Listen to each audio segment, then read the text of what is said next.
Le ferry en provenance de l'Algérie vient tout juste d'accoster. On va opérer un petit contrôle visuel.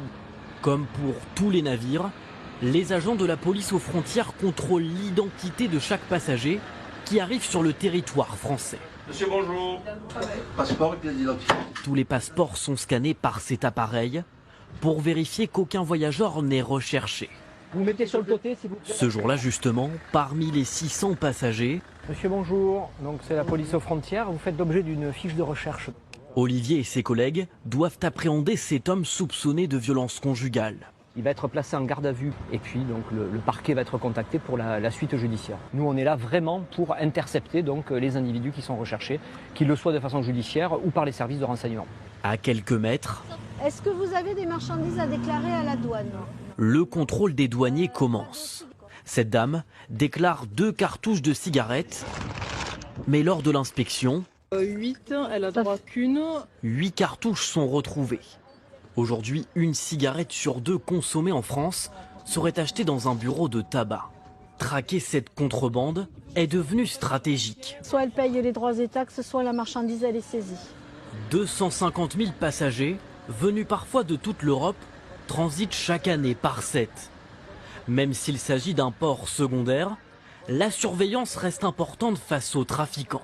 Ils peuvent se dire en passant sur un port plus petit, peut-être qu'on a plus de chances de passer sans être contrôlé. Mais là, on est systématiquement sur les arrivées, les départs des ferries.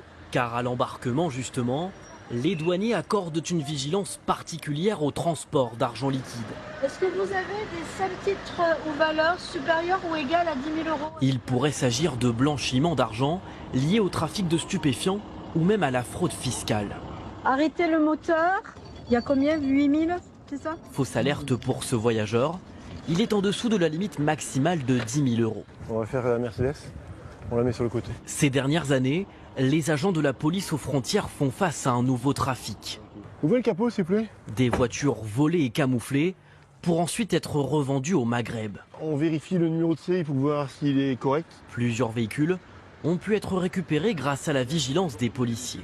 On interpelle des gens qui exportent des véhicules. De plus en plus, il y a des véhicules volés qui passent par ici et c'est une manne financière très importante. Le port voit aussi son activité commerciale se développer grâce au fret.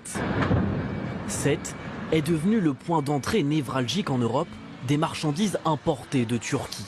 Vous voyez autour de moi toutes ces remorques qui viennent d'être déchargées. 6 millions de tonnes de marchandises transitent chaque année ici au port de Sète. À titre de comparaison, le port de Marseille accueille lui 70 millions de tonnes de marchandises. De nombreuses remorques qu'il faut contrôler. Les douaniers en inspectent une vingtaine par jour. Bon, on va commencer à vérifier le plomb douanier turc. Aujourd'hui, ils luttent contre un nouveau fléau, des contrefaçons de toutes sortes. Même des pièces automobiles, dangereuses si elles sont utilisées sur le marché européen. Des plaquettes de frein, des triangles de suspension, que ce soit en termes de textiles, de cosmétiques, de médicaments, il n'y a plus aucune limite. La Turquie est un énorme fabricant de contrefaçons de tout genre. Juste à côté, ces barres en aluminium attirent l'œil d'Adrien. Il y a beaucoup de place, ça peut aller très loin et donc il est possible de placer directement du tabac. Il peut vite y avoir de très grandes quantités dissimulées dans ces profils à lui. Depuis le début de l'année, les douaniers du port de Sète ont déjà saisi plus de 6 tonnes de tabac. Dans ces remorques ou même jusque dans un réservoir comme celui-ci, des stupéfiants sont parfois dissimulés. Pour les repérer, cette toute petite caméra. On peut aller regarder un peu partout sans abîmer voilà, les différents chargements. Et là, comme on voit, c'est vide. Il n'y a pas de liquide et il n'y a pas d'objet placé à l'intérieur. À l'horizon 2030, le port de Sète veut poursuivre son expansion et vise 300 000 passagers à l'année et 7 millions de tonnes de marchandises.